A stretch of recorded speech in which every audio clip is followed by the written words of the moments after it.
Olá, meu irmão e minha irmã, aqui é Letícia falando. Por conta do isolamento social proposto pelos órgãos reguladores do nosso governo, né, diante dessa pandemia, não poderemos nos encontrar no domingo na EBD para a nossa última lição do tema Fundamentos da Nossa Fé. Por conta disso, a nossa lição será feita por áudio e eu espero que esses encontros virtuais sejam limitados rapidamente e que logo a gente possa se reencontrar pessoalmente lá na igreja. O nosso assunto de hoje, nosso último assunto desse tema é o que é um culto cristão. E o texto base para esse nosso assunto se encontra em 1 Coríntios 12, 6, que diz: E há diversidade nas realizações, mas o mesmo Deus é quem opera tudo em todos. Quando a gente pensa eu vou ao culto, eu vou à igreja, é uma expressão muito comum para a gente, né? Significa ir na igreja, participar das programações da igreja. Num sentido mais genuíno, a gente pode até pensar que participar de um culto significa cantar, orar, ouvir a mensagem bíblica, contribuir, manter comunhão com os irmãos. Mas, na verdade, a gente precisa parar e pensar no significado mais profundo do culto cristão. O que é de verdade culto cristão? Será que toda a programação realizada na igreja pode ser chamada de culto? Existe algum parâmetro bíblico para que uma reunião, seja ela na igreja ou fora da igreja, seja considerada como um verdadeiro culto cristão? Então, a gente precisa definir alguns elementos que sejam essenciais para a gente compor uma reunião cristã para que ela possa ser considerada um culto verdadeiro. E dentre esses elementos essenciais, o primeiro que a gente pode destacar é a palavra de Deus. Em Hebreus 4:12 diz: Porque a palavra de Deus é viva e eficaz e mais penetrante do que espada alguma de dois gumes, e penetra até a divisão da alma e do espírito e das juntas e medulas, e é apta para discernir os pensamentos e intenções do coração. A palavra de Deus é o elemento essencial e indispensável do culto cristão. Sem ela, o culto é apenas uma reunião, um encontro qualquer. A palavra de Deus, ela deve ocupar o lugar central do culto, pois é através dela que Deus nos fala. Todo culto deve ser motivado pela palavra de Deus, pois é a palavra de Deus que atribui autoridade ao culto, é ela que ilumina os cânticos.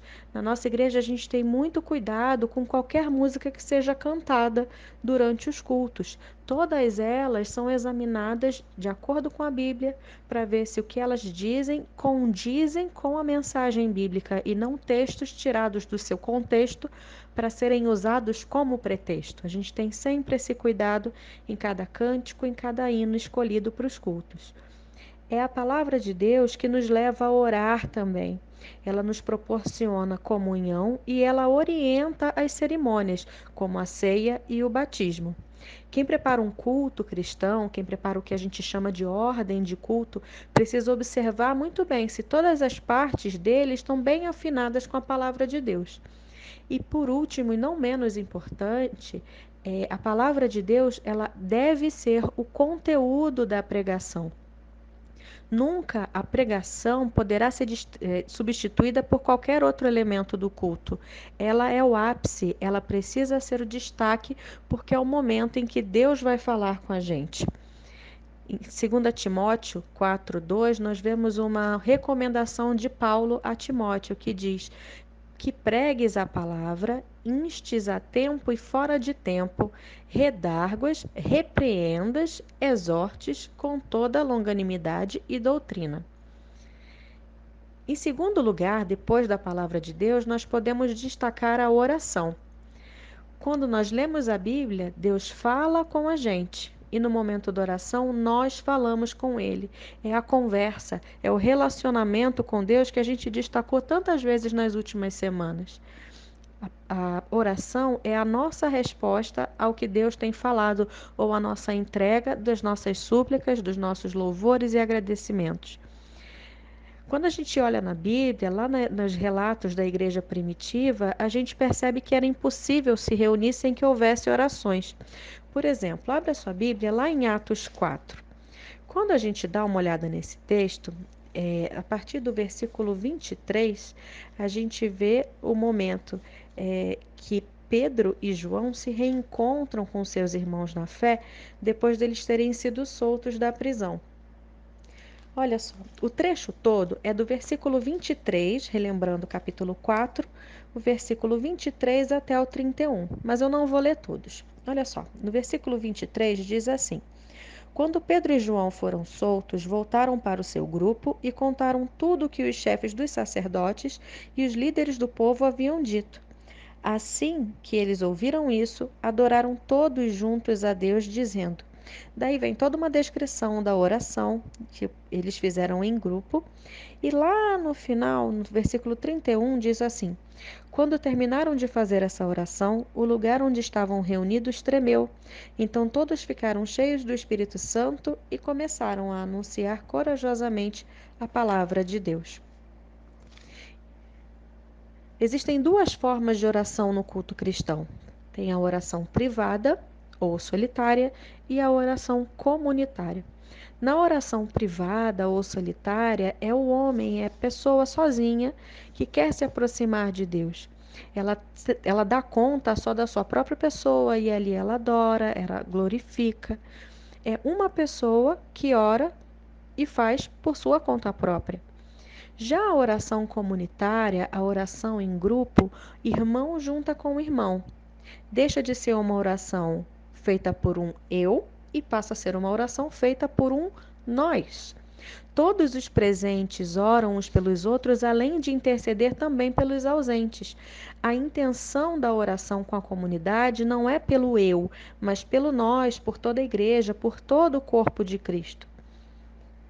Essas formas de oração, tanto a solitária como a comunitária, elas são defendidas na Bíblia.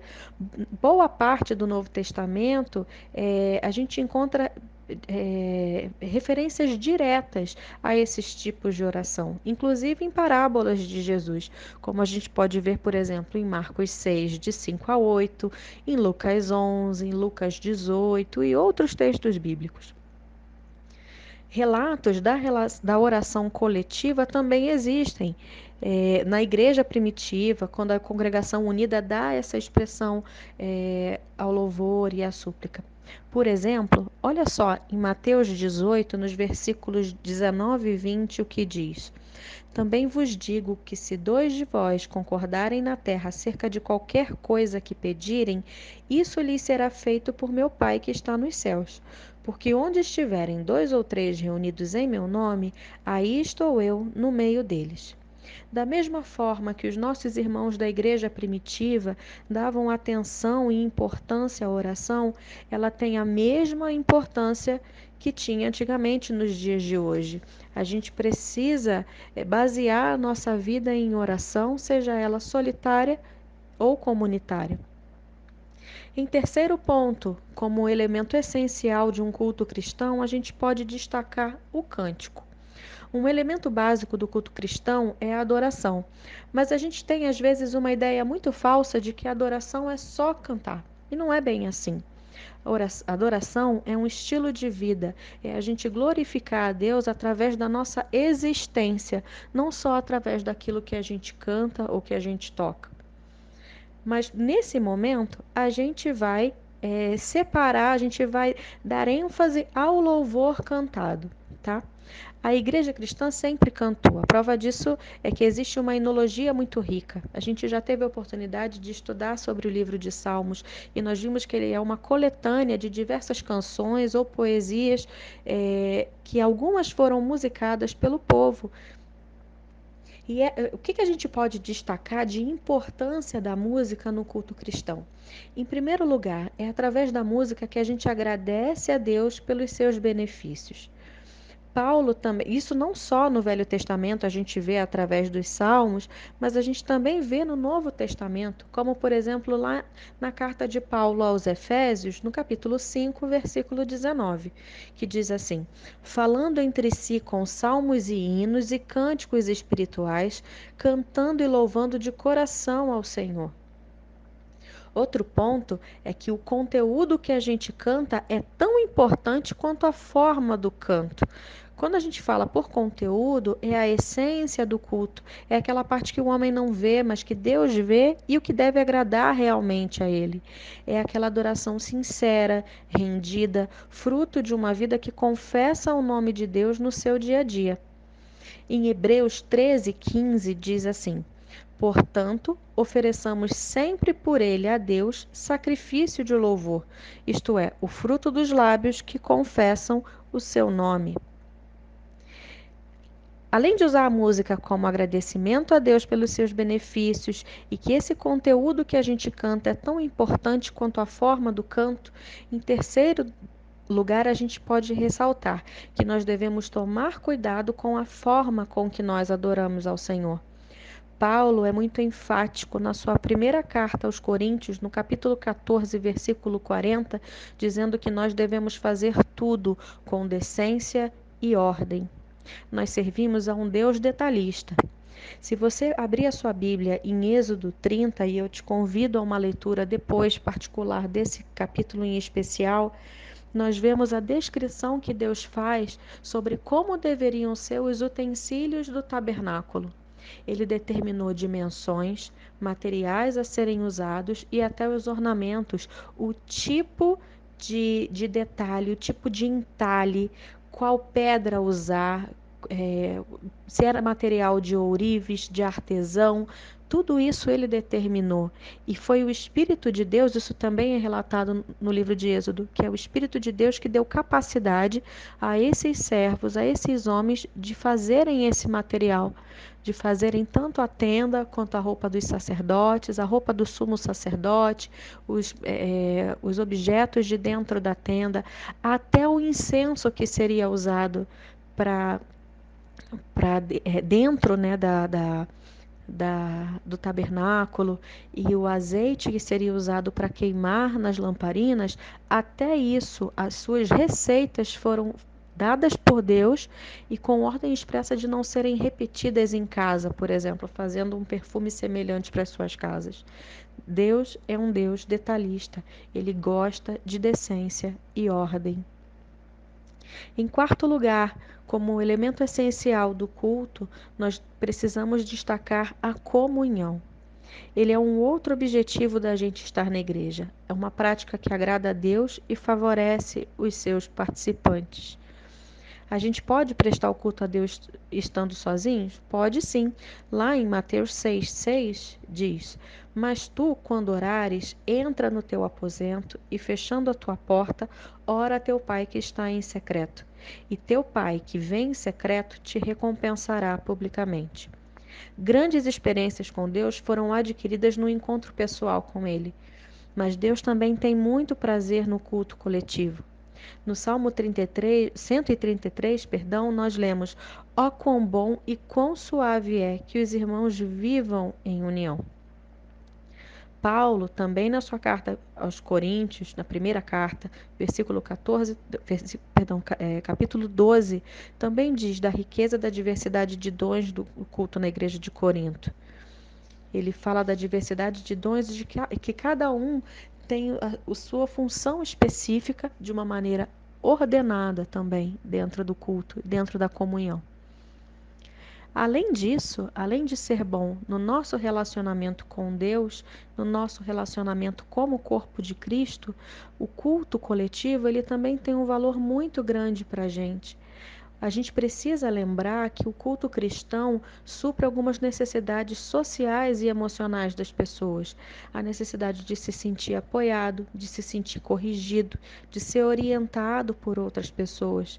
É muito mais fácil caminhar em conjunto com Deus do que caminhar sozinho.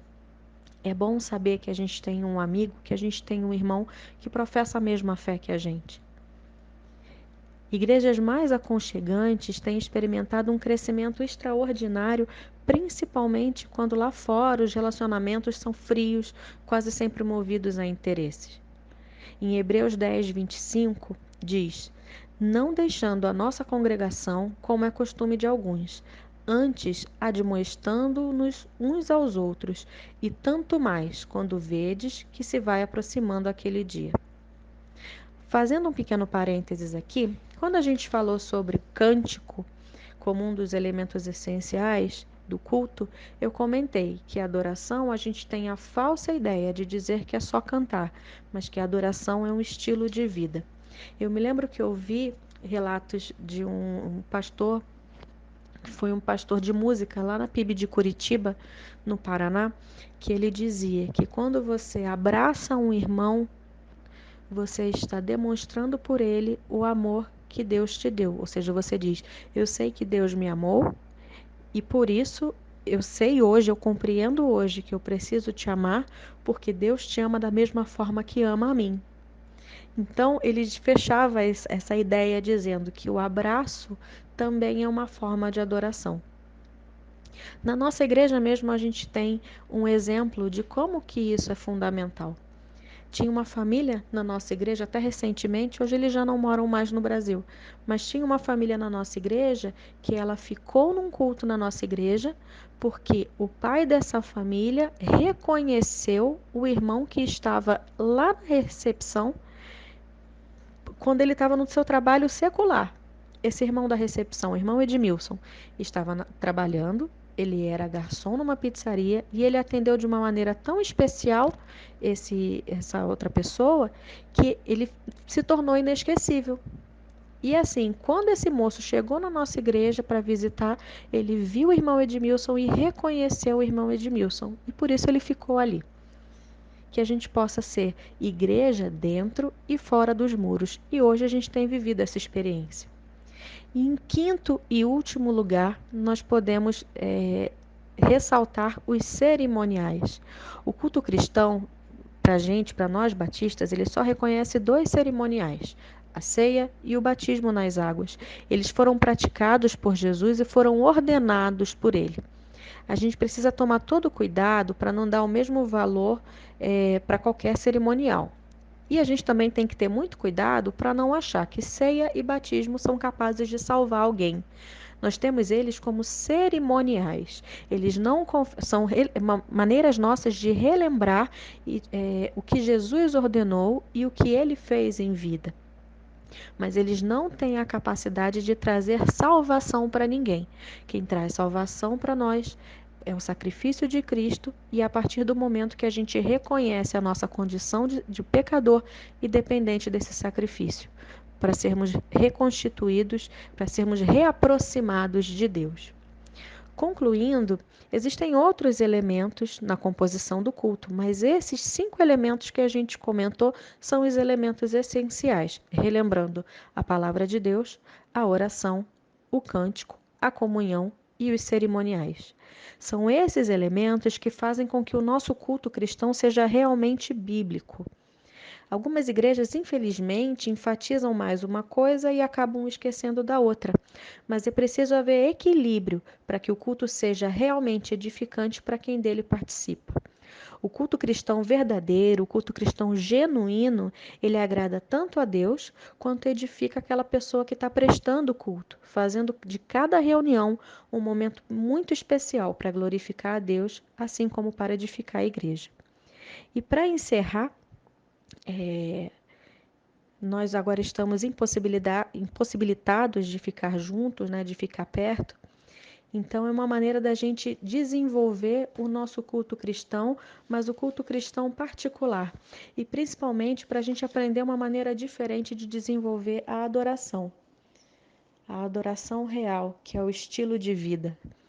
Então, para fechar essa ideia de tudo que a gente falou, nesses últimos quase 20 minutos, eu vou mandar para você agora também o link de uma canção. O nome dela é Silente Adoração. E eu espero que a letra dessa música fale ao seu coração, da mesma forma que ela fala ao meu coração toda vez que eu a ouço. Fiquem com Deus, cuidem de si mesmos, cuidem de suas famílias e eu espero que logo, logo a gente se reencontre na igreja. Um grande abraço. Deus abençoe.